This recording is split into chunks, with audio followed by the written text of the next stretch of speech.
Baby ulit again. Baby? Pero mura na to kayo sa mga ano. Susuot mo kay Papa ko.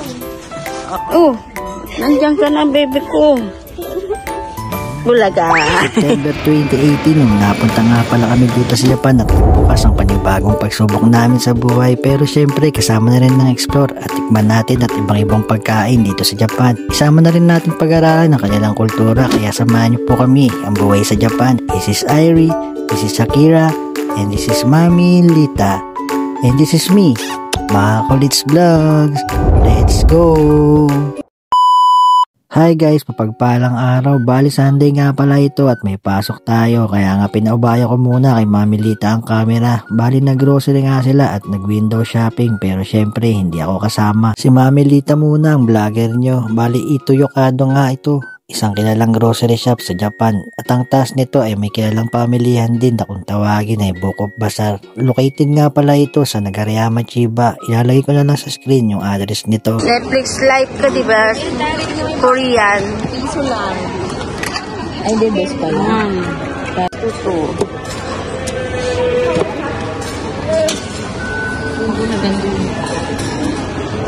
Netflix. Okay. 700 lang guys, so diba ako na ang nag-vlog.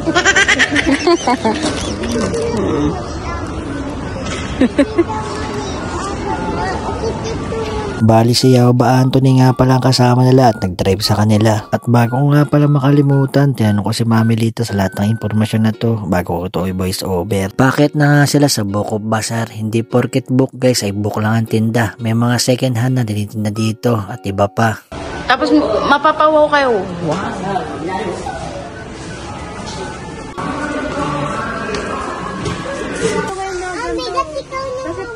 Oo, 2,000 lang. Ang tagal naman ni people, nakakabala nga ito. Ay, champion, no? Ay, mahal eh. Ayan,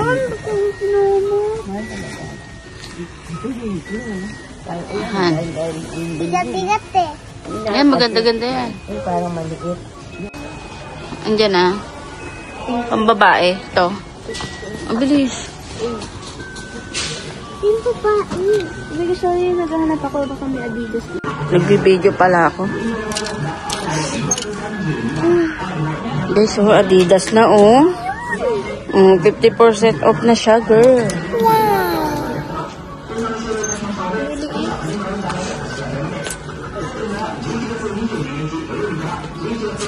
Ang Bukop nga pala guys ay isang kilalang pamilihan ng mga libro dito sa Japan, samantalang ang Bukop Bazaar Outlet ay nag-expand ng mga tinda o naging thrift store na nagtitinda ng mga used book or manga at electronics, clothing and toys. San ka pa? Sayang at hindi tayo nakasama dito, sigurado malilibot ko to at maganda ang pag-vlog natin, pero okay na naman yung vlog ni Mami Lita. Natutuwa nga ako at nakapag-video pa siya. At bago ko makalimutan, ang Ito Yokado nga pala ay nagsimula ng 1920 sa pangalang Yokado sa Asakusa, Tokyo at lumaki ito bilang major superstore chain in Japan. Ano? Susuot mo kay Papa ko.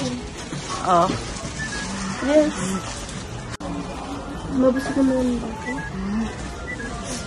Ang dami.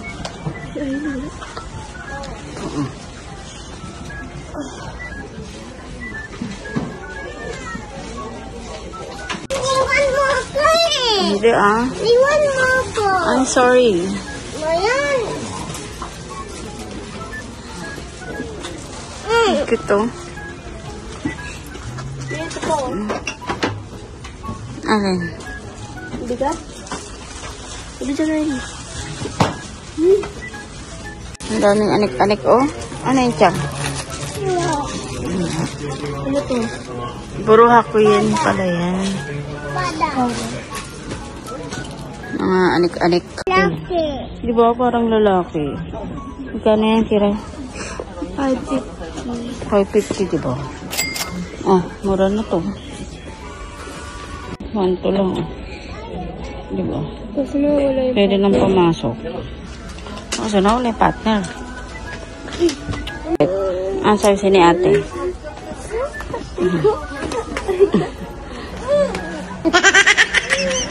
Napapagian ba siya?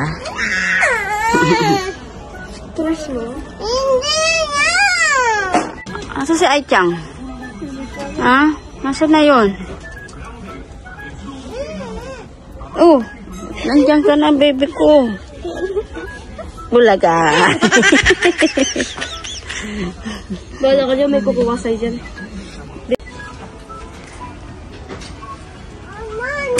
Uy! Lagot ka na. R の259番 R の259番でお待ちのお客様 WR の256番 R の256Si Nanay. 番でお待ちのお客様計算が終了いたしましたのでおもちゃ家電カウンターまでお越しくださいませPumasok na yun. また当店では11月22日から11月の26日の期間開運お得な感謝祭を開催いたしますSuotan mo lang. 本州ブックオフアプリ会員様限定でご購入買取時に付与されていたポイントが Wala na, hindi ka nakain yan. Kaya ako dyan. Si Ai-chan. 本日もご来店いただきまして誠にありがとうございます。 Ang galing ah. Kanya nung basket, pa hindi mo nadala. Ito. Dami jacket to. Plates.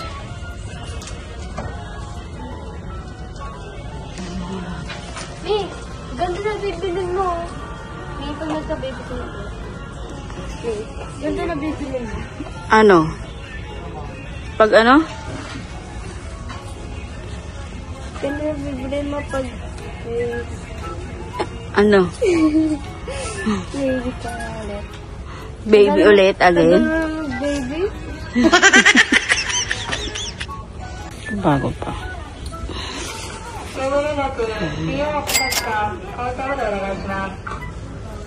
Bali may tinda rin nga palang kimono at yukata, isang damit na tradisyonal na ginagamit ng mga Japanese. Madalas nyo itong makikita na suot nila kapag may matsuri o festival dito sa Japan. Hindi pa pala tayo nakakapagsuot nito at si Mami Lita, pero yung dalawang bata ay nakatestingan nito. Pero next time siguro kailangan nating itry, tingnan natin kung bagay. Aking vlog. Oo naman, para partner natin. Ay, vlog.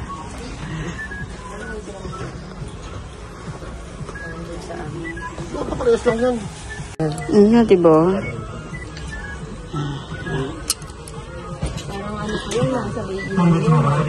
Ah, ano? 500.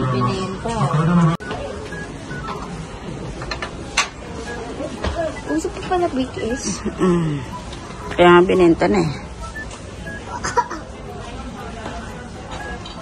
Wow, Ai-chan. Ako. Ito oh.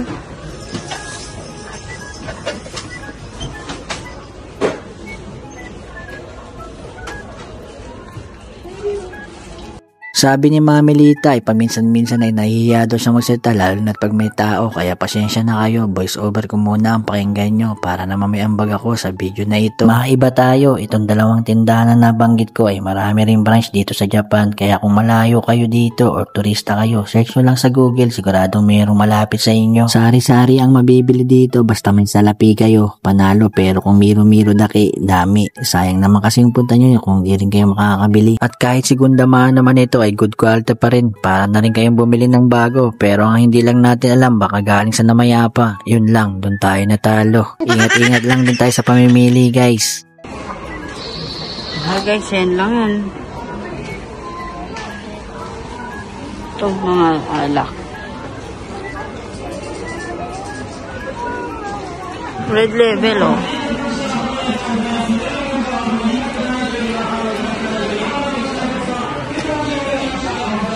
Mga binenta na lang, no?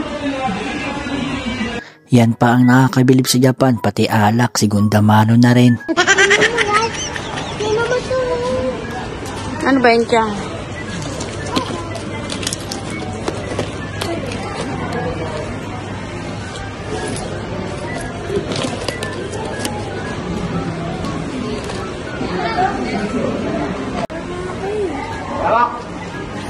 Hindi, 12,000. Yan yung sa'yo, di ba? Mga ganyan, pwede ganyan style.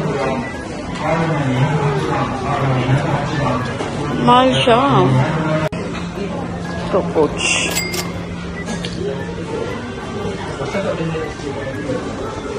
$3,000.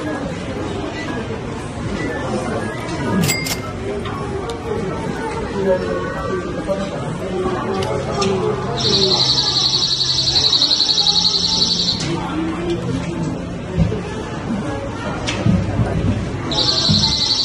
na.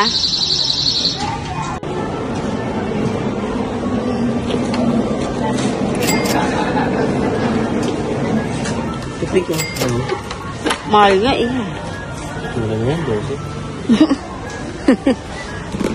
Tumangkit to. Oh, 12.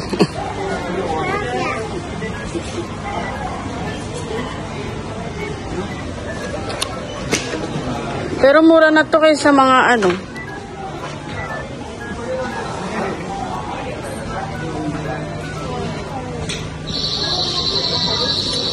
Ba't kaya tumutunog doon? Hindi ito.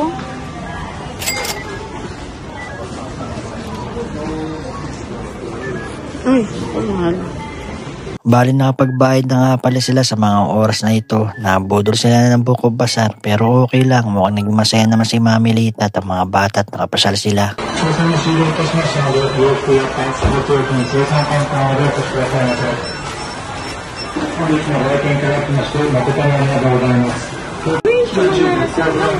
Ano ba yan? Ayun nga oh.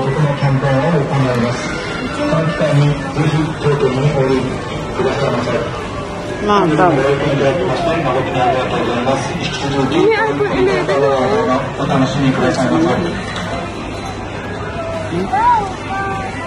Teka siya sa tatang. Sinangan. Wala na teka sa dabo yung nabigay. No, yeah. Hindi, pinatay niyo.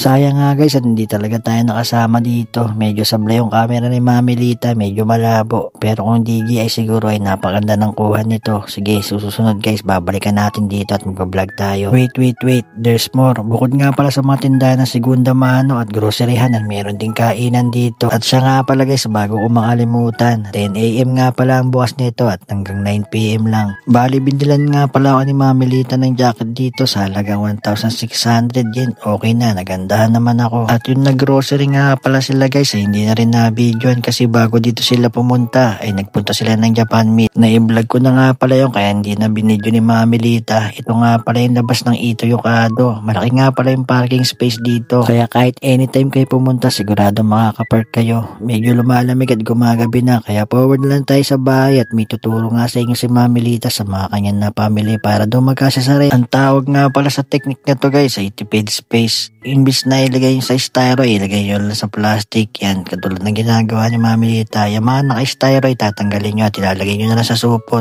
para magkasa sila at masisig sa rent. At kung mapapansin nyo guys, wala nga ako. Nakapasok na ako sa mga oras na ito. Sabi ko nga ng previous vlog ay mag-grocery tayo nitong Sabado pero nakapag-grocery na si Mami Lita. Kaya nakapag-restock na at puno na naman yung rep natin. Isang ganyan, kasha.